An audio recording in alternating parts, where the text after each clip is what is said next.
안녕하십니까. 자, 이번 시간에 우리 출제 예상 문제 보도록 하겠습니다. 기타 파생 상품과 파생 결합 증권을 포함하는 출제 예상 문제가 있는데요. 자, 여기 지금 여러분들 교재에 보면 아시겠지만 출제 예상 문제가 1번부터 해가지고 72번까지 있어서 문항수가 굉장히 많습니다. 그래서 역시 마찬가지로 중요도에서 별 3개를 차지하는 내용을 보겠는데요. 일단은 기타 파생 상품하고 파생 결합 증권은요.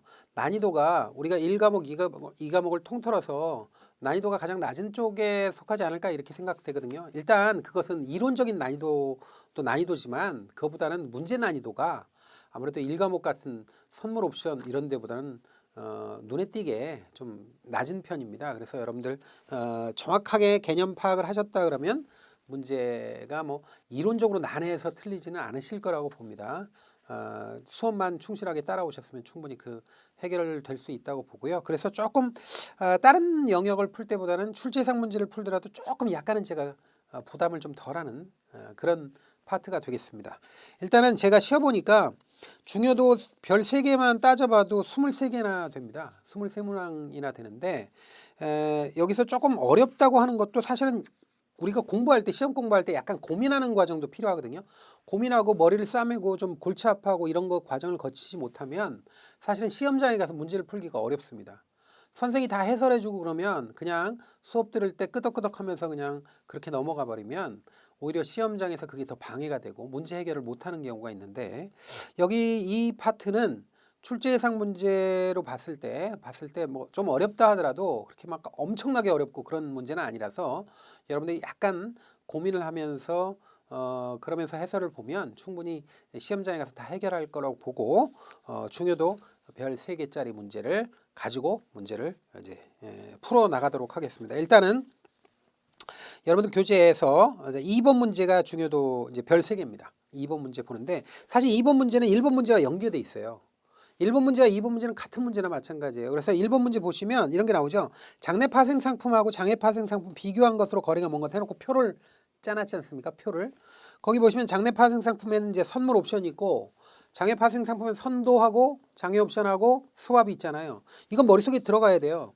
그리고 장내 파생 상품은 계약 내용이나 조건이 표준화돼 있고 장애 파생 상품은 비표준화돼 있죠. 그다음에 3번의 장내 파생 상품은 가격 형성이 불투명하고 장애 파생 상품은 가격 형성이 투명하다. 이게 뒤바뀌었어요. 그래서 3번이 답입니다. 1번은 틀린 거 고르는 거니까 1번의 답은 3번인데 이게 뒤바뀌어 있다고요. 그리고 4번에 자, 반대 매매로 표준선을 청산하고 나오는 거는 주로 이제 장내 파생 상품이고 이제 장애 파생 상품은 반대 매매를 할 수가 없잖아요. 그러니까 표준선 청산할 수는 있는데 비용이 많이 들어가요. 그리고 체리피킹이라는 문제가 발생하는데 체리피킹이란 말은 모르셔도 돼요. 근데 하여튼 어려워요. 어렵고 비용이 많이 발생한다. 중도에 청산하고 나오기가 어렵다라는 게 특징입니다. 사실 장내 파생하고 장애 파생에 대한 내용은 이거 말고도 몇 가지 뭐 신용 위험이 있느냐 없느냐 뭐 이 정도지 어려운 파트가 아니에요. 그래서 1번 문제하고 2번 문제가 사실상 연계돼 있는데 2번 문제가 이제 별 3개니까 한번 보시자고요. 2번 장내 파생 상품과 장애 파생 상품을 비교한 것으로 잘못된 것 고르는데 자 1번 장내 파생 상품은 공개 경매 경쟁 매매라는 뜻이죠. 하나 장애 파생 상품은 개별 거래고 상대 매매죠. 그래서 상대 거래한다. 맞고요. 2번 장애 파생 상품은 포지션 청산할 수는 있으나 시간과 비용이 많이 든다. 금방 봤죠. 시간과 비용이 많이 들죠. 왜냐하면 반대 매매가 제도적으로 반대 매매가 없으니까. 3번 장내 파생 상품은 거래 내용이 표준화되어 있으나 장애 파생 상품 표준화되어 있지 않다는 것도 조금 전에 본 거고요. 4번 장애 파생 상품 한국거래소가 결제 이행을 보증하나 장내 파생 상품은 상대방의 신용도에 의존한다. 이게 거꾸로 된 거죠. 그러니까 이게 신용위험과 관련되는 건데 장내 파생 상품은 장내라는 말 자체가 이게 거래소에서 거래한다는 얘기예요. 그러니까 거래소가 중간에서 중개를 해주기 때문에 거래 상대방을 알 필요도 없고 알 수도 없습니다. 거래 상대방이 돈 떼먹고 도망가는 거 걱정할 필요도 없어요. 거래소가 중간에서 다 결제 이행도 해주고 하니까. 근데 장애 파생 상품은 1대1 상대 매매니까 거래 상대방이 돈 떼먹고 도망갈 가능성이 농후하죠. 그래서 장애 파생 상품의 경우에 상대 매매를 하다 보니까 신용 위험이 존재하는 거예요. 그래서 지금 3번이 뒤바뀐 겁니다. 3번이 답이 되는 겁니다. 사실 이렇게 장내파 생상품과 장애파 생상품을 비교한 문제는요, 나오면 무조건 맞춰줘야 됩니다. 이런 거 틀리면 안 됩니다. 그리고 이거는 아주 전형적인 문제입니다. 이런 문제가. 그러니까 이건 연습을 하셔야 돼요. 다음 문제 보겠습니다. 다음 문제 보면 5번이 있네요. 5번 보시면 유형별 옵션의 종류로 잘못된 것. 여러분들 이거 있잖아요. 장애 옵션의 경우에 장애 옵션의 카테고리, 범주별, 유형별로 나눠서 우리 교재가 소개하고 있거든요. 근데 이거 무조건 암기해야 돼요. 암기해야 되는 거 제가 써놓고 하겠습니다. 써놓고. 무조건 암기해야 돼. 이건 무조건 암기. 그러니까 우리가 장애 옵션, 이건 표준 옵션이 아니라 장애 옵션이, 영어로는 이제 장애 옵션은 플렉스 옵션이라든지 뭐 익소틱 옵션 뭐 이렇게도 얘기하고 그러는데, 그냥 우리 교재에서 장애 옵션이라고 했으니까 이걸 분류해야 돼요. 분류. 장애 옵션의 분류는 우리 교재에서 과거에는 7개로 나눴어요. 7개. 근데 책이 계속 해가지고 정리가 되면서 지금 4개의 범주만 나와요. 그래서 4개 범주, 4개의 범주 첫 번째가 뭐냐면, 첫 번째가 경로 의존형, 그러니까 fast dependency 스타일이에요. 그러니까 경로 의존형 옵션이 있어요. 경로 의존형이라는 게 있고요. 두 번째가 아마 책 순서가 아마 첨점 수익 구조인가 이렇게 돼 있죠. 첨점 수익 구조, 첨점 수익, 첨점이에요. 수익 구조형, 형 있고 형 쓰죠. 그다음에 세 번째가 뭐냐면, 세 번째가 순서가 시간 의존형, 시간 의존형이 있고, 그 다음에 네 번째가 다중변수 의존형 또는 다중변수형이 있어요. 그냥 다중변수라고 쓰겠습니다. 다중변수형. 그래서 범주 4개예요. 이 4개를 여러분들 못 외우시면 안 돼요. 4개 외우셔야 되고요. 그 다음에 순서, 이게 종류가 몇 개 있냐면 4개, 2개, 2개, 2개 이렇게 돼 있잖아요. 무조건 외워야 돼요. 그래서 첫 번째가 평균 옵션이 있어요. 평균 옵션. 평균 옵션은 뭐 예를 들어서 뭐 표준 옵션보다 싸다느니 뭐 이런 거 있죠. 그다음에 장애 옵션이 있어요. 우리 교재에서 장애 옵션이라고 되는데 이게 낙인 옵션, 낙아웃 옵션을 얘기하는 거예요. 이거 얘기하는 거고, 그다음에 이제 장애 옵션. 그러니까 베리어 옵션이라고도 부릅니다. 그다음에 룩백 옵션 있죠. 룩백. 그다음에 뭐야? 크리켓 옵션. 클리켓. 그래서 이게 세부적으로는 어떻다라는 거 잘 모르시더라도, 이게 물론 이것도 알아야 돼. 세부적인 것도. 왜냐면 이게 다 중요해요. 평균, 장애, 룩백, 크리켓 옵션은 비교적 다 중요한 거예요. 근데 그래도 하여튼 기초적으로 이거 암기는 돼 있어야 돼요. 왜냐하면 이게 시험에 나오는 게 암기해서 풀 수 있는 문제가 가장 많이 나오는 형태니까. 그래서 이렇게 돼 있고요. 그다음에 이제 첨점 수익 구조형은 디지털형이 있고 디지털 베리어형이 있어요. 디지털 베리어형이 있어요. 베리어. 2개예요, 2개. 다른 것도 많은데 우리 교재에서 싣고 있는 게 2개밖에 안 되니까 그 범주 내에서 그냥 보시면 돼요. 근데 시간 의존형하면, 시간 의존형은 사실 유럽형이니 미국형이니 이거 전부 다 시간 의존형인데 그거 다 빼버리고 버뮤다 옵션, 버뮤다형이 있고, 그다음에 추저 옵션이라고 해서 선택 옵션 있죠. 선택 옵션. 그다음에 다중변수형도 딱 2개만 실어놨어요. 다른 거 그전에 많았는데 다 빼버리고. 그래서 레인보우 옵션. 레인보우는 무지개 옵션이라고도 하는 거예요. 그 다음에 퀀토도 답으로 잘 뜨는 거죠. 그래서 이렇게 4개 형태는 무조건 외워야 돼요. 그러니까 4개 범주에 의해서 분류되는 거 굉장히 중요한 거니까 알아놓고, 근데 장애 옵션과 관련돼서 중요사항이 있어요. 중요사항도 알아놓으셔야 되는데, 중요사항은 대표적인 생각나는 게 뭐냐면 행사 가격이 미리 정해지지 않은 거 있어요. 행사 가격이 미리 정해지지 않은 거. 행사가가 사전에 결정되지 않은 거. 결정되지 않은 것이 있다. 사전에 결정되지 않는 옵션. 어떤 게 있느냐 하면 평균 옵션이 있어요. 평균 가격, 평균 행사 가격 옵션. 즉 평균 옵션 있죠. 평균 옵션은 나중에 평균가를 계산한 다음에 그걸로 행사 가격이나 아니면 그 기초자산 가격을 쓰기 때문에 평균 행사 가격 옵션이든 평균 가격 옵션이든 이런 것들은 전부 다 행사 가격이 미리 정해지지 않아요. 그러니까 행사 가격이라니까 평균 행사 가격 옵션이 되겠네요. 어쨌든 평균 옵션은 행사 가격이 미리 정해지지 않았다. 그래서 룩백 옵션도 마찬가지예요. 룩백 옵션도 나중에 지나와서 자기가 정하는 거잖아요. 제일 높은 거를 정한다든가 제일 낮은 걸 정하죠. 그러니까 룩백 콜 옵션의 경우에 제일 낮은 걸 행사가로 쓰고, 룩백 풋 옵션의 경우에 제일 비싼 거를, 팔 권리니까 제일 비싼 거를 골라 잡겠죠. 그러니까 어쨌든 이런 것들을 행사 가격을 미리 정해 놓지 않은 거, 룩백 옵션이 대표적인 겁니다. 그다음에 이제 두 번째로 표준 옵션보다 싼 거. 표준 옵션보다 싼 거. 대표적인 게 뭐가 있죠? 평균 옵션, 장애 옵션. 평균 옵션 있죠? 평균 옵션. 평균 옵션은 표준 옵션보다 무조건 싸요. 근데 장애 옵션. 장애 옵션에 뭐가 있어요? 장애 옵션에 낙인 옵션, 낙아웃 옵션. 이거 전부 다 표준 옵션보다 쌉니다. 낙인, 낙아웃을 더하면 표준 옵션하고 같은 거예요. 꼭 알아놓으셔야 돼요. 근데 세 번째, 여기 세 번째 써봅시다. 표준 옵션보다 비싼 거. 표준 옵션보다 비쌈. 싼 게 아니라 이거 비쌈. 비쌈. 제가 이렇게 쓰는 이유가 뭐예요? 여러분들 이게 지금 아직 암기가 안 됐다 그러면 무조건 암기하라는 거예요. 굉장히 중요한 거예요. 그래서 비싼 건 뭐예요? 대표적인 게 룩백 옵션이 가장 비싸요. 룩백 옵션이 가장 비싸. 우리가 지문에 보통 나온다 그러면 룩백 옵션 아니면 미국식 옵션 골라야 되는데 미국식 옵션은 정식으로 따로 떼가지고 우리 교재에서 수록을 안 해놨어요. 그러니까 룩백 옵션이 답이 될 가능성이 높아요. 표준 옵션 뭐 비싸다 싸다 이게 나올 때 비싼 거 골라라 할 때는 룩백 옵션이 답이 될 가능성이 굉장히 높다고요. 그 다음에 이제 룩백 옵션이 제일 비싸지만 버뮤다 옵션도 비싸요. 버뮤다 옵션 같은 것도 비싸고요. 그 다음에 클릭헥 옵션도 비싸요. 그러니까 이게 골라 잡는 거 뭐 이런 거 중간에 정산하고 뭐 이런 거는 다 비싸요. 그러니까 이런 것들이 싹 다 표준 옵션보다 비싼데 제일 비싼 게 룩백 옵션이란 뜻이에요. 잘 이해해 놓으세요. 얘네들도 다 표준 옵션보다 비싸요. 근데 그중에 룩백 옵션이 제일 비싸다 그런 얘기입니다. 그래서 알아놓으시고요. 자, 그 다음에 뭐가 생각나냐면 이게 클릭헥 옵션과 관련돼서 생각해 봐야 될 게 있어요. 클릭헥 옵션이 만약에 시험에 나온다 그러면 클릭헥 옵션은 얘는 특징이 뭐냐면 중간에 정산한다는 거예요. 만기 때 한 번 정산하는 게 일반적인 옵션인데 클릭헥 옵션은 중간에 약속한 기간에 정산을 해요. 그러니까 중간 정산한다. 그리고 행사 가격도 바뀌어. 그 행사가도 재조정된다. 행사가가 재조정된다. 재조정된다는 거는 바뀐다는 얘기예요. 그래서 이런 특이한 성격이 있다라는 거 알아놓으세요. 이런 게 좀 중요 사항으로 여러분들이 따로 챙겨서 알아두셔야 될 거다. 이렇게 생각을 합니다. 그래서 그런 내용들 쭉 한번 보시고 이게 웬만하면 웬만하면이 아니라 이거 암기하셔야 돼요. 에? 암기하시는 게 좋아요. 특히 이거는 뭐죠? 무조건 암기해야 돼요. 그래서 그 암기 문제예요. 지금 5번 문제가.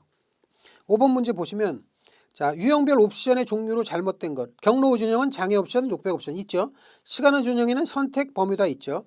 첨점 수익 구조형에 레인보우하고 컨토가 나오죠. 레인보우하고 컨토 옵션은 뭐예요? 레인보우하고 컨토 옵션은 이건 다중변 수형이잖아요. 첨점 수익 구조가 아니잖아요. 첨점 수익 구조는 요거잖아요. 디지털하고 디지털 벨이요.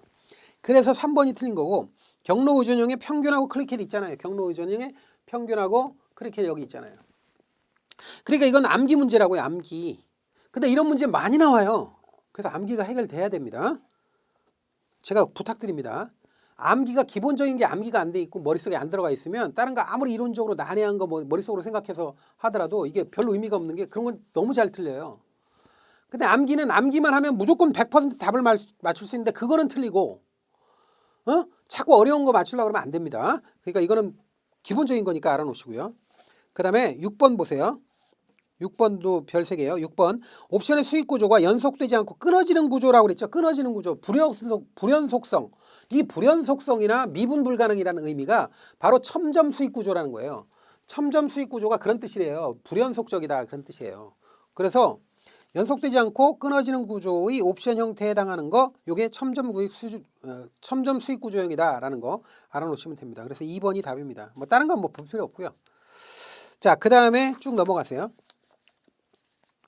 넘어가시면 몇 번이 나오느냐면 16번이죠. 16번이 꽤 많이 떨어졌네요. 16번 보세요. 다운 앤 아웃 콜 옵션에 대한 설명으로 옳은 것. 여러분들 다운 앤 아웃이니 뭐 업앤 인이니 뭐 이런 식으로 나오잖아요. 다운 앤 아웃. 그러면 이 옵션은 기본적으로 나가웃 옵션이라는 뜻이에요. 기본적으로 나가웃 옵션이에요. 나가웃 옵션인데 나가웃 옵션에서 배리어 가격을 지금 기준 가격이 있다 그러면 기준이 있다 그러면 기준이 있는데 기준보다 위냐 아래냐가 다운이냐 업이냐 그런 뜻이에요. 기준보다 위면 업이고 기준보다 낮으면 다운이에요. 그러니까 기초자산 가격이 어떤 일정한 기준 가격보다 낮아져서 어떤 기준 그 촉발 가격 트리거 프라이스를 낮은 데다가 대놓고 그 낮은 걸 건드리면 기존에 있는 옵션이 사라지면 다운 앤 아웃이에요. 그러니까 기초자산 가격이 떨어져서 낮게 떨어지다가 촉발 가격을 건드리면 일정한 약속한 가격을 건드리면 기존의 옵션이 사라지는 구조가 다운 앤 아웃 구조예요. 그러니까 이거는 뭐 업앤 인이니 업앤 아웃이니 다운앤 인이니 다운앤 아웃이니 이런 말이 나오면 여러분들 위축될 게 하나도 없이 그냥 단어 그 자체로 영어 단어 위냐 아래냐 아웃이냐 없어지는 거냐 인 생기는 거냐 이것만 생각하면서 짝 맞추기만 하면 됩니다. 그래서 여러분들 16번 보세요. 옳은 걸 구하는 거니까 1번이 답이에요. 다른 건 읽어볼 필요도 없는 거예요. 보세요. 1번 기초자산가격이 일정 기간 내에 일정 가격 이하에 동그라미 이하가 다운이에요. 이하로 하락하면 하락이 다운이라고 이하로 하락 다운이잖아요. 다운하면 옵션이 무효 이게 아웃이라고요. 아웃됐다. 그래서 이거는 그냥 한글을 해석하는 거예요. 그러니까 여러분들 다른 건 읽어볼 필요도 없는 겁니다. 보세요. 2번 보시면 기초자산 가격이 일정 기간 내에 미리 정해진 가격 이상으로 상승한다고 그랬으니까 이건 업이에요. 업 앤 옵션이 무효되니까 아웃이에요. 그러니까 이건 2번은 업 앤 아웃이에요. 그래서 3번은 기초자산 가격이 일정 기간 내 미리 정해진 가격 이하로 하락 이하로 하니까 다운이죠. 다운 앤 옵션이 유효화된다 그러니까 인이에요. 인 아웃이 아니라 인이라고. 그래서 3번은 다운 앤 인 옵션이에요. 4번은 기초자산 가격이 일정 기간 내 일정 가격 이상으로 상승하니까 업이죠. 업. 앤 옵션이 유효화된다 그러니까 인이죠. 그러니까 업 앤 인이에요. 그러니까 이거는 그냥 한글을 영어로 바꾸는 수준이에요. 그냥. 그러니까 여러분들 이런 거는 어렵다고 생각하지 마시고 바로 맞추셔야 됩니다. 과감하게. 자, 그다음 문제 쭉 찾아보면 26번 나오네요. 26번. 다음과 같은 시장 상황에서 가장 높은 성과가 기대되는 형태의 콜옵션은 이렇게 되어 있는데 요거는 지워도 되겠네요. 이제 여러분들 이거 암기하셔야 됩니다. 제가 부탁드립니다. 암기가 돼야 됩니다. 지금 가장 높은 성과가 기대되는 형태의 콜옵션을 해놓고 보기를 줬죠. 만기일의 기초자산 가격이 210이래요. 그러니까 만기 시점의 기초자산 가격이 210이고 그 다음에 그 대상기간 평균의 기초자산 가격 평균가가 얼마냐면 203이고요. 그 다음에 행사가격은 얼마래요? 행사가격은 205래요. 205 이렇게 됐어요. 자, 이거 보기로 준 상태에서 유럽식 옵션이 일반적인 옵션이죠. 유럽식 옵션은 기초자산 가격 만기 시점의 기초자산 가격 행사가격을 뺀 게 유럽식 옵션의 손익 구조예요. 그러면 여기다 그대로 대입하면 이제 프리미엄 없다고 가정하는 거예요. 이런 문제가 나올 때는 프리미엄 같은 거 없다고 가정하는 거예요. 기초자산의 만기 시점의 가격이 210이니까 210 마이너스 행사가격이 205니까 205 하면 손익은 5입니다. 플러스 5 이렇게 되는 거예요. 그다음 2번은 뭐냐면 평균 가격 옵션이에요. 평균 가격 옵션은 기초자산 가격을 평균가로 쓴다는 거예요. 즉 보통 일반적으로 유럽식 옵션은 이렇게 돼 있는데 요 평균 가격 옵션은 기초자산 가격을 만기 시점의 기초자산 가격을 평균가로 쓴다는 거예요. 즉 이렇게 된다는 거예요. 이렇게 한다는 거예요. 그럼 보세요. 평균가가 203이잖아요. 그러니까 203 마이너스 행사가격이 205니까 205로 하면 이건 뭐예요? 이건 마이너스가 되잖아요. 그러니까 이게 0보다 작으면 옵션의 경우에 0이 되는 거예요. 그냥 0. 이건 옵션은 권리 행사를 안 해요. 아예. 그러니까 옵션이 성립할 수가 없어. 이건 손익이 빵이에요. 여러분들 이거 보면서 203 마이너스 205니까 마이너스 2구나. 그러면 이거 안 돼. 마이너스 2가 아니에요. 마이너스 2라는 거는 손실을 본다는 거 아니에요. 내가 돈을 더 낸다는 거 아니에요. 옵션은 권리기 때문에 옵션 프리미엄을 주고 옵션을 산 사람은 권리 행사를 안 하면 그만이지 손실을 보는 게 아니란 말이에요. 프리미엄 이상으로 더 이상 손실을 보지 않거든요. 그러니까 이건 빵이에요. 그냥 손익구조가. 그 다음에 세 번째 3번 보면 평균 행사가격 옵션이에요. 평균 행사가격 옵션은 행사가를 평균가로 쓰는 거니까 이렇게 되는 거예요. 만기 시점의 기초자산 가격에 평균 가격을 행사가격으로 대체해서 쓰는 거죠. 그러면 만기 시점의 가격이 210이니까 210 마이너스 평균 행사가격 평균 가격이 203이니까 203을 빼면 7이 나오죠. 7. 그러니까 7이 제일 많네. 근데 네 번째 보니까 레인보우 옵션이라고 했어요. 레인보우 자체가 안 돼요. 레인보우 옵션은 기초자산이 2개 이상인 옵션이 레인보우 옵션인데 기초자산이 2개 이상이 어디 있냐고 보기에 아예 계산 자체를 접근할 수가 없어요. 레인보우 옵션은 자체가 설정이 무리입니다. 그래서 이거는 뭐 계산 이거 나발이고 필요 없는 거예요. 이건 아예 문제 자체가 성립되지 않으니까 손익을 따질 수도 없어요. 그래서 여기서 가장 성과가 높은 건 수익이 7 나오는 거, 플러스 7 나오는 거 요거죠. 그래서 3번이 정답이 되는 겁니다. 자, 여기 출제 예상 문제 꽤 많이 간단한 계산 같은 거 푸는 문제가 있는데 제가 계산 문제를 접근 안 하겠습니다. 이게 별이 뭐 중요도 별 세 개 이외에 계산하는 거는 제가 접근 안 하겠습니다. 왜 그러냐면 다른 데는 계산 문제가 제가 이제 하다 보면 조금 노파심이 있어서 계산 문제를 건드리기도 하는데 별 3개가 아니더라도 건드리긴 하는데 여기는 굉장히 계산 자체가 문제를 못 푸는 경우는 없어요. 이해를 못해서 못 푸는 거지 계산이 어려워서 못 푸는 경우는 있을 수가 없어요. 그러니까 이거는 여러분들이 고민해서 풀어보시기 바랍니다. 자, 27번이 있죠? 27번 보겠습니다. 자, 기초자산의 가격 움직임이 다음과 같을 때 행사 가격이 1,100이래요. 여기도 그대로 해보죠. 행사 가격이 1,100 이고 만기 지급 금액이 50원이래요. 그러니까 약정 금액이 약정 수익이 50원 요거래요. 요 원인 디지털 콜옵션의 매수자의 만기 수익으로 오른 것 이렇게 했는데 보기를 보니까 이거 필요 없네. 이거 필요 없네. 자, 보세요. 일단 초기 가격은 1,000원으로 시작했는데 만기 때 900원이 됐으니까 그리고 최고가는 1,200원 찍었는데 최저가격은 700원인데 1,100원이 행사 가격이에요. 근데 만기가 돼가지고 900원이 됐기 때문에 만기 일반적인 옵션의 경우에 만기 시점에 가격이 행사 가격을 뺀 만큼이 이게 이제 유럽식 옵션인데 문제는 뭐냐면 만기 시점에 가니까 1,100원에 안 되는 900원밖에 안 됐어. 900원밖에 안 됐고 만기 시점에 가격이 1,100원이니까 이거는 뭐예요? 외가격이죠? 이 자체는 뭐예요? 만기 시점 되면 꽝이에요. 이건 수익이 하나도 안 생겨요. 이건 빵. 그러니까 디지털 옵션의 경우에 디지털 옵션은 만기 시점에 가가지고 내 가격이 되면 확정 수익 50원 딱 주는 건데 디지털의 경우에는 이건 뭐야? 조건이 만들어지지 않았기 때문에 수익이 빵입니다. 아무것도 못 받습니다. 빵원이고요. 디지털 배리어는 만기 시점만 보는 게 아니라 중간에 한 번이라도 1,100원을 넘어서 터치를 하면 수익을 주는 거거든요. 그러니까 이건 뭐 계산할 필요도 없어요. 그냥 개념이니까. 이건 숫자가 나왔지만 이건 숫자 문제가 아니에요. 개념 문제예요.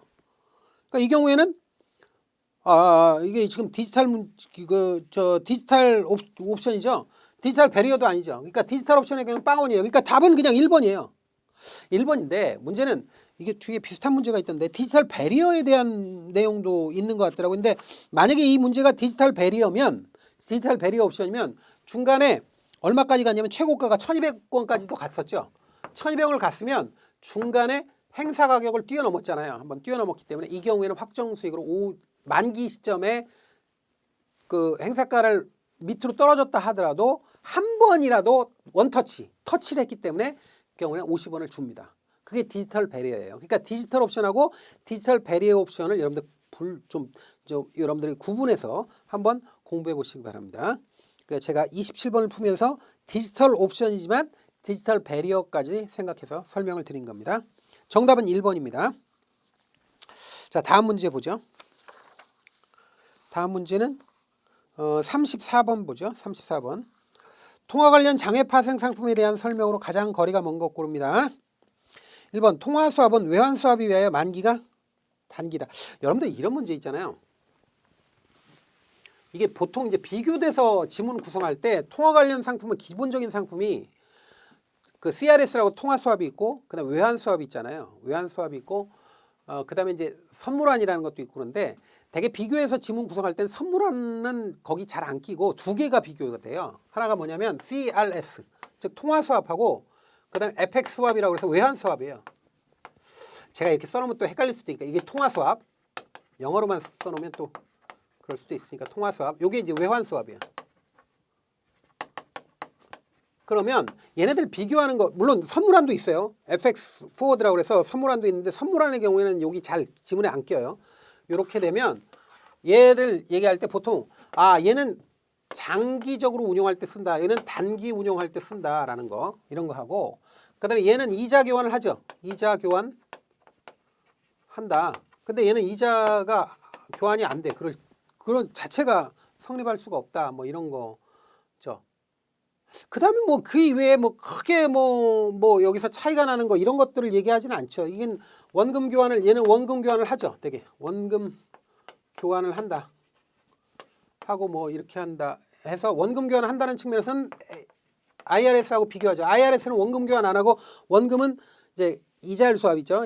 IRS가 금리 수합이에요. 이자율 수합. 이자율 수합의 경우 원금 교환 안 하고 원금은 그냥 계약서에다 찍어놓고 명목 원금이라고 해서 뭐 찍어놓고 원금 교환은 실제로 안 하죠. 그래서 우리가 원금 교환을 여기도 이것까지 알아놓으세요. 원금 교환을 하는 수합을 보통 펀디드 수합이라고 그래요. 펀디드 수합이라고 그러고 그 다음에 원금 교환을 하지 않고 그냥 원금은 계약서에만 올려놓고 그냥 손익만 전산하는 수합을 언펀디드 수합이라고 그래요. 언펀디드 수합이라고 그래요. 그래서 그런 것까지 좀 알아놓으시자고요. 자, 생각나는 김에.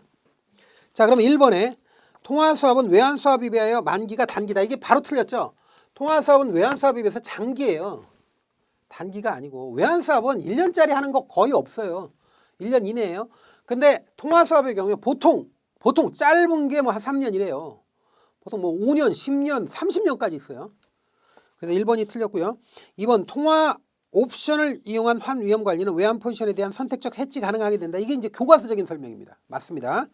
왜냐하면 옵션의 경우엔 권리 행사할 수도 있고 권리를 포기할 수도 있으니까 선택적으로 가능해요. 그 다음에 3번 수출기업은 외화 선물한 매도로 선물한 매도가 중요해요.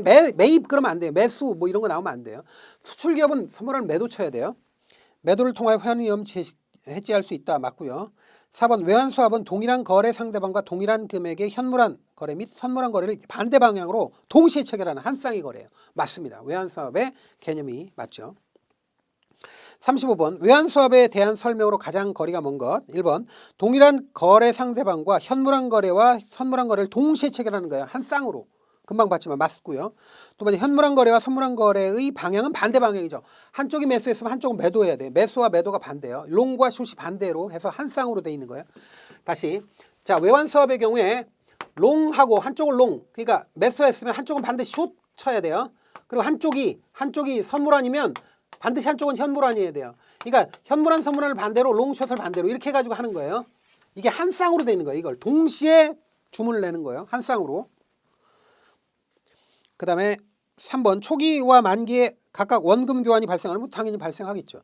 그 다음에 4번 만기가 장기이고 주기적으로 이자 교환이 발생한다. 이게 틀렸죠. 만기가 장기 아니고 단기죠. 이자 교환을 해야 안 해요? 안 한다. 이자 교환 안 해요. 그래서 다 틀린 거예요. 자, 그래서 4번이 틀린 거니까 꼭 이런 지문들은 잘 확인하셔야 됩니다. 꼭 보셔야 됩니다.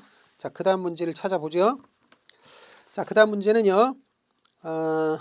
44번까지 갑니다. 44번. 자, 이제 신용 파생 상품과 관련되는 내용이 됩니다. 44번. 신용 디폴트 스왑, 즉 CDS에 대한 설명으로 가장 거리가 먼 것. CDS에 대한 내용도 한번 상기를 해보세요. 자, 1번. 보장 매입자는 보장 매도자에게 준거 기업에 대한 신용 위험을 이전한다. 보장 매입자가 프리미엄을 주고 위험을 보장 매도자에게 떠넘기는 거야. 그런 구조가 일반적인 구조, 가장 기본적인 개념이죠. 2번 준거기업의 신용사건. 신용사건이 대표적인 게 부도 같은 거예요.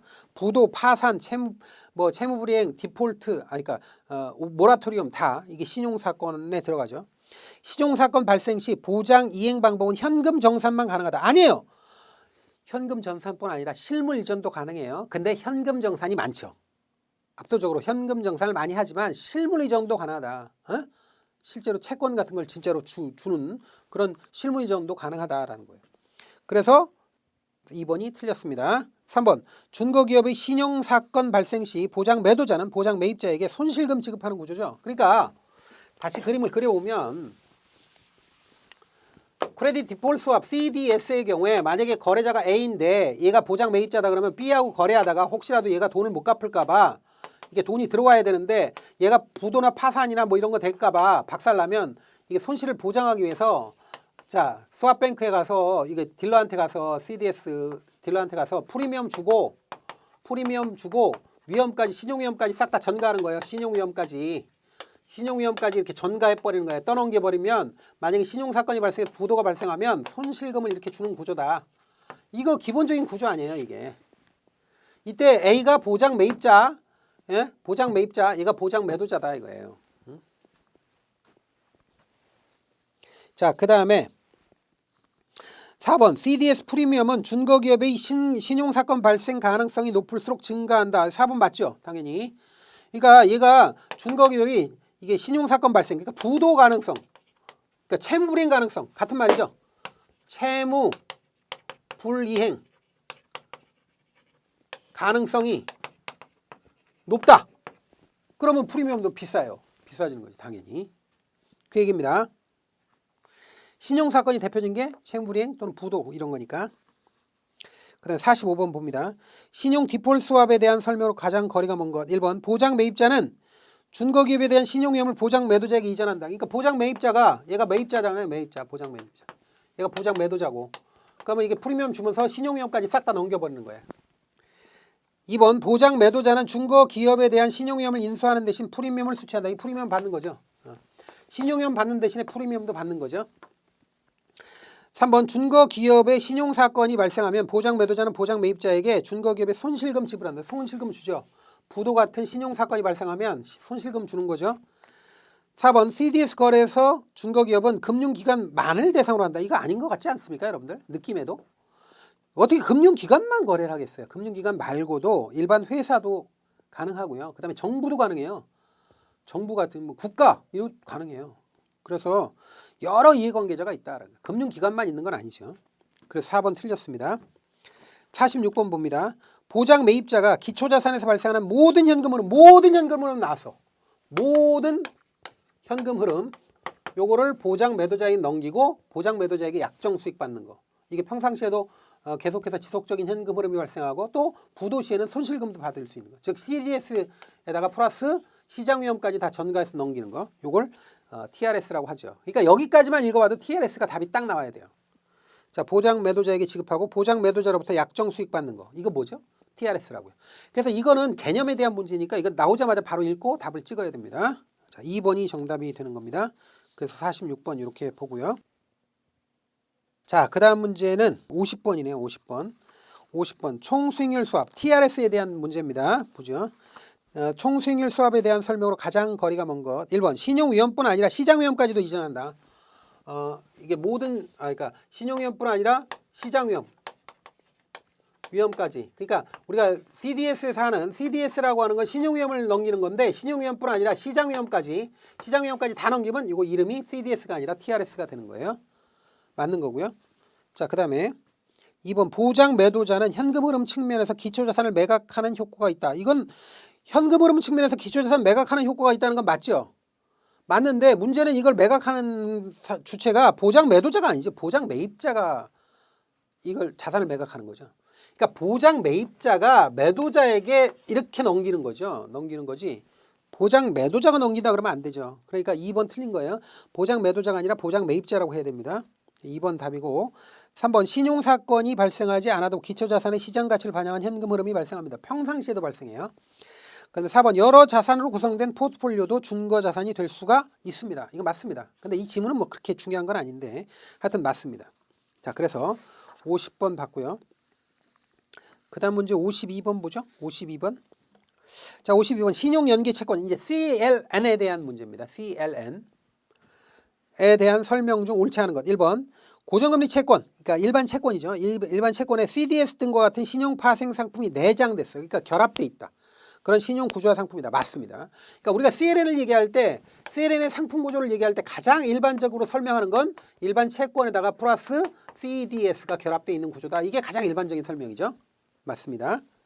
2번 CLN의 원리금 상환 조건은 발행자의 신용뿐 아니라 준거기업의 신용사건이라든지 그 다음에 뭐 이런 것들의 발생 여부 등에 따라서 결정되는 거예요. 맞습니다. 근데 이제 이거는 개별 상품에 따라 다르게 결정되지만 어쨌든 그 정도는 다르지만 어쨌든 큰 틀은 같은 거죠. 맞는 겁니다. 근데 CLN은 언펀디드 형태이며 신용사건 발생 시 거래 상대방에 대한 위험에 노출된다. 이게 여러분들 틀렸어요. 언펀디드가 아니에요. 여기다 아깝게 제가 요 부분에 있는 거 지워버렸네요. 여러분들 있잖아요. 우리가 파생 거래를 할 때 원금을 교환하잖아요. 원금을 이렇게 주고받으면 요건 펀디드 형태라고 그래요. 펀디드 스왑이라고 그래요. 펀디드 스왑이라고 그래요. 이거를 펀디드 형태라고 그래요. 근데 보세요. CLN의 경우에 발행할 때 투자자로부터 원금 받아야 안 받아요? 투자금 받죠. 받고 원금 받고 나서 중간중간에 이자 주는 거 아니에요. 그러니까 당연히 이거 원금 조달, 그러니까 자금 조달의 기능이기 때문에 이거는 펀디드 스왑이에요. 펀디드 형태예요. 펀디드.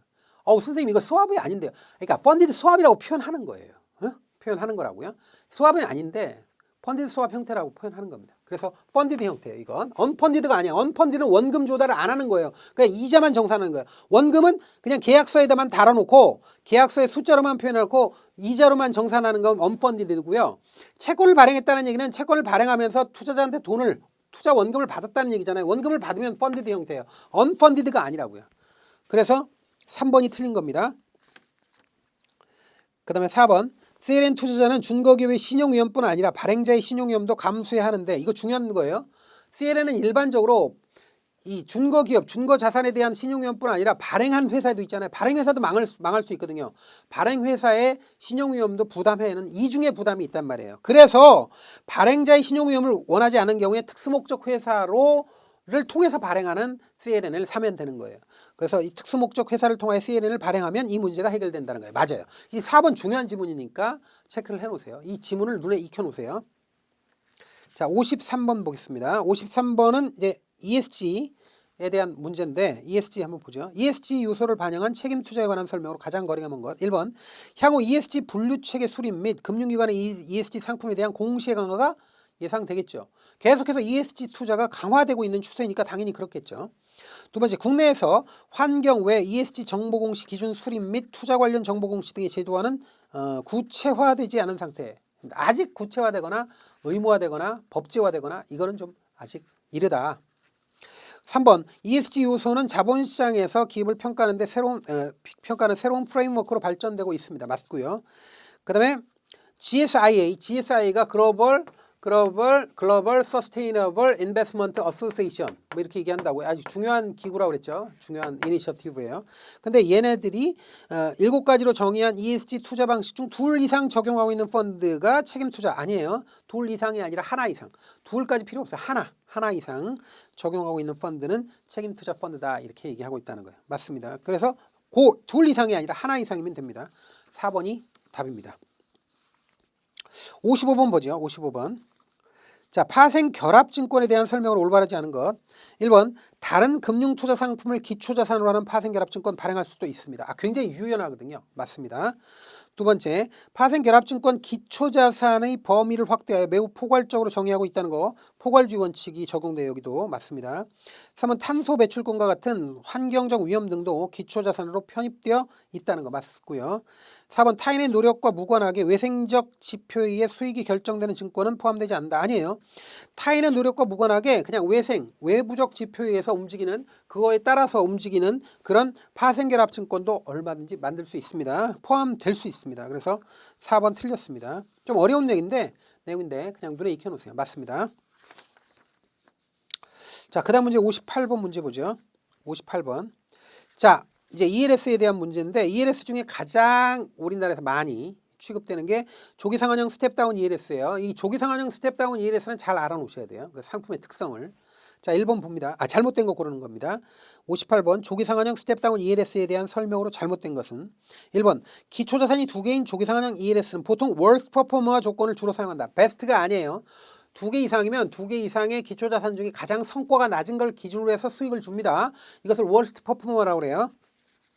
2번 통상적으로 만기를 2년 또는 3년으로 설계하는 것도 맞고요. 3번 발행 후 조기 상환가격 수준 이상으로 오르면 액면 금액만 지불하고 계약이 종료된다. 액면 금액만 지불하면 뭐예요 이거? 본전만 준다는 얘기 아니에요. 말도 안 되죠. 액면 금액에다가 약속한 수익을 주는 거예요. 약정 수익을 준다는 거예요. 그래서 3번이 틀렸습니다. 4번 계속 조기 상환되지 않고 만기까지 간다면 만기 상환 조건에 따라 상환 금액이 결정됩니다. 그리고 이제 원금 손실도 가능하고요. 맞습니다. 그래서 3번이 답입니다. 60번 보겠습니다. 자, 60번 ELB 투자 시 유의사항으로 가장 거리가 먼 거 주의해야 될 사항입니다. 자, 1번 ELB는 파생결합증권이 아닌 채무증권으로 분류되므로 저위험 성향의 투자자에게는 ELS보다는 ELB를 먼저 안내한다. 맞습니다. 이거 그러니까 ELB가 훨씬 더 안전해요. 그래서 채무증권으로 또 분류되기도 하고 그러니까 저위험 성향 투자자에게 아무래도 안전을 추구하는 사람한테는 ELS보다 ELB를 투자 권유를 해야겠죠.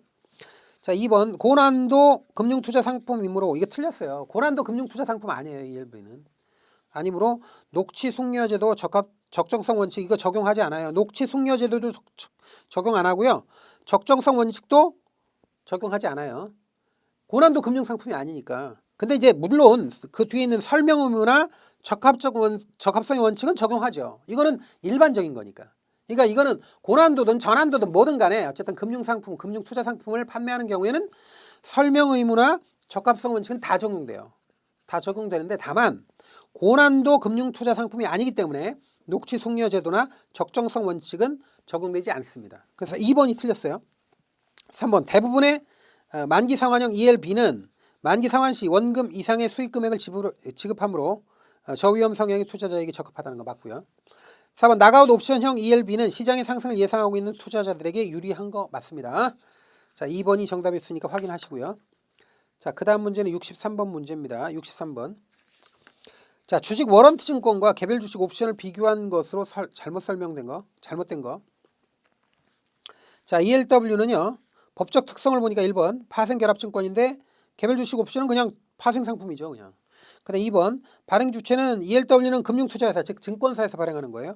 그런데 개별 주식 옵션은 거래소에서 거래자끼리 이제 생성시키는 거죠. 3번 이 계약 이행을 보증하는 것은 ELW는 발행자, 즉 증권회사가 자기 신용으로 발행하는 거예요. 그런데 개별 주식 옵션의 경우에 거래소가 중간에 거래를 장내 거래니까 계약을 강제하죠. 4번 유동성 공급자, 유동성 공급과 관련돼서 ELW는 시장의 수급, 개별 주식 옵션은 유동성 공급자라고 하는데 이게 뒤바뀌었습니다. 그러니까 ELW가 유동성 공급자가 있어야 돼요. 한 개 이상. 그 다음에 시장에서 거래되는 옵션은 말 그대로 시장 수급에 의해서 결정되는 거죠. 그래서 4번이 뒤바뀌어서 틀렸습니다. 자, 그래서 63번 문제 봤고요. 자, 그 다음 문제는 65번 보죠. 65번 다음에 해당하는 용어 보죠. 자, 행사 가격과 기초자산 가격의 상대적 크기. 사실 여기만 나와도 패리티라는 게 딱 이게 오셔야 되는데 그걸 모른다 하더라도 보세요. 1 이상이면 등가격이고 1이면 등가격이고 1보다 크면 내가격. 즉 수익이 발생하는 거고 1보다 작으면 외가격. 그럼 이런 거만 나오면 아, 패리티구나. 바로 나와야 돼요. 패리티. 이게 패리티예요. 패리티. 그래서 패리티고 패리티의 경우에 콜 ELW하고 풋 ELW의 경우에 패리티 조건이 다르죠. 콜 ELW는 기초자산 가격분의 행사 가격이고 풋 ELW의 경우에는 행사 가격분의 기초자산 가격이에요. 근데 이게 뒤바뀌어 있는데 이것까지 잘 모른다 하더라도 어쨌든 패리티라는 거 이걸 기준으로 해서 만약에 콜 옵션은 콜 ELW의 경우에 살 권리니까 기초자산 가격보다 행사 가격이 이게 높으면 어떻게 돼요? 행사 가격보다 기초자산 가격이 이게 높으면 아, 이거 거꾸로 됐구나. 자, 보세요. 콜 ELW는 만약에 행사 가격이 10,000원이다. 그런데 10,000원인데 지금 현재 기초자산 가격이 12,000원이다. 그러면 이게 1.2가 돼서 1보다 커지죠. 그러면 이게 내 가격이 되는 거예요. 이런 개념이란 말이에요. 외우지 마세요. 지금 금방 바꿔서 썼어요. 중요한 건 잘 보세요. 지금 제가 이걸 뒤바꿔서 썼는데 그게 중요한 게 아니라 이해를 하는 게 중요해요. 패리티의 경우엔 기초자산 가격과 행사 가격이 상대적인 비율이란 말이에요. 그래서 패리티의 경우 1 기준에서 1이면 내 가격이 ITM이고 1보다 크면 1보다 크다. 패리티가 크다. 그럼 이건 뭐예요? 아, 이게 ATM 등가격이고 이게 1보다 크면 뭐예요? 내 가격이고 근데 1보다 작으면 패리티가 1보다 작으면 뭐야? 외 가격이다. 제가 이렇게 판설할 때 약간 실수할 수도 있어요. 여러분들 잘 들으세요. 그러니까 의미를 이해하셔야 된다고. 의미를. 패리티는 용어가 시험에 나올 수 있어요. 계산은 너무 간단해서 계산은 잘 안 나오는데 의미가 나올 수 있어요. 그러니까 꼭 알아놓으세요. 패리티가 중요한 지표예요. 그래서 65번은 1번이 답입니다. 자, 그 다음에 66번 ELS, CB, BW를 비교한 내용으로 옳지 않은 것인데요. 이런 문제는 조금 드물긴 해요. 근데 나오면 잘 틀리니까 연습을 해 놓으셔야 돼요. 옳지 않은 것 1번 옵션 형태를 보니까 ELS는 다양한 형태의 옵션이고 이 CB가 전환사채고 BW가 신주인수권부 사채예요. 근데 주식 전환권 또는 신주인수권으로 형태다. 맞고요. 자, 이자 지급은요. ELS는 권리행사 이전에 고정적 이자를 지급한다. 이거 아니죠. 고정적 이자를 왜 지급해? ELS는 고정적 이자를 주는 게 아니고 성과에 따라 주는 거잖아요.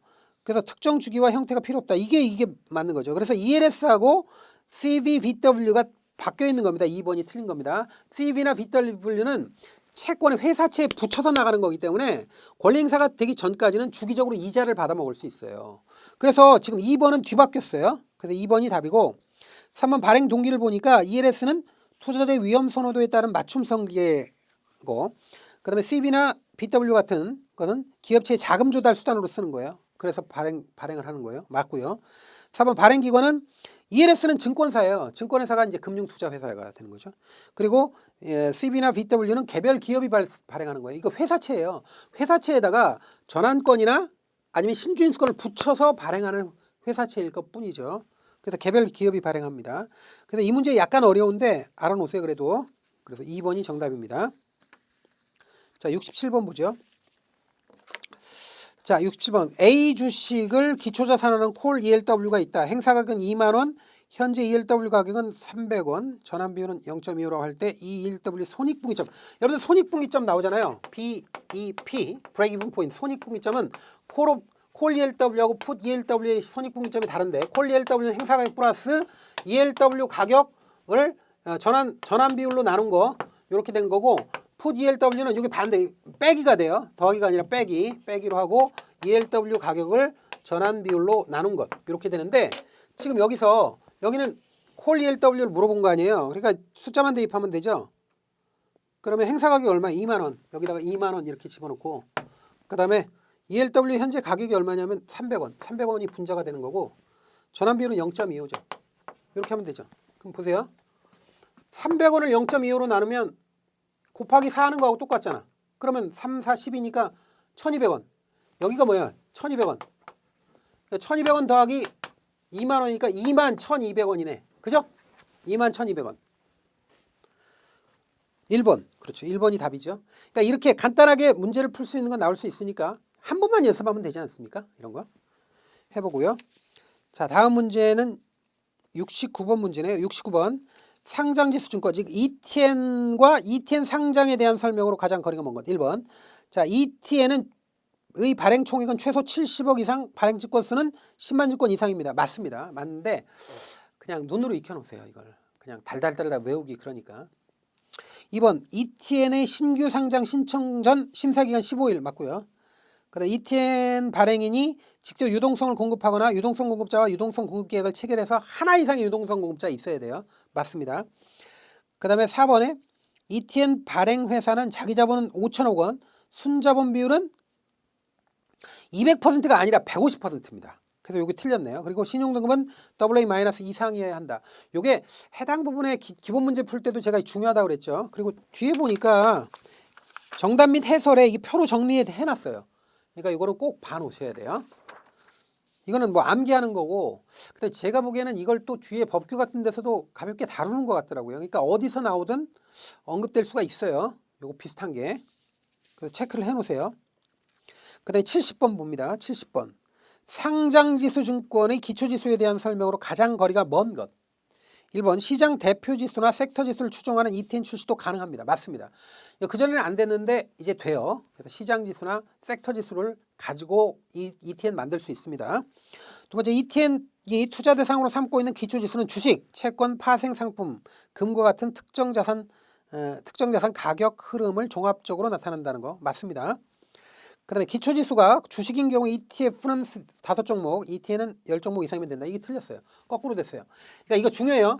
ETF는 10종목 이상, 그 다음에 ETN은 이거보다 훨씬 만들기 쉬워요. 5종목 이상. 이렇게 되는 겁니다. 그래서 지금 이거 뒤바뀌었어요. 그래서 틀렸습니다. 그 다음에 4번. 국채만으로 구성된 기초지수는 편입종목이 3종목 이상이어야 한다. 맞습니다. 이거 조금 외진되어 있는 지문이지만 맞구나 하고 알아놓으세요. 자, 그래서 70번 문제까지 봤고요. 나머지 문제 여러분들 제가 안 푼 거 요거는 여러분들이 좀 고민하면서 풀어보셔야 됩니다. 자, 이렇게 해서 출제 예상 문제 모두 풀어봤습니다. 수고하셨습니다.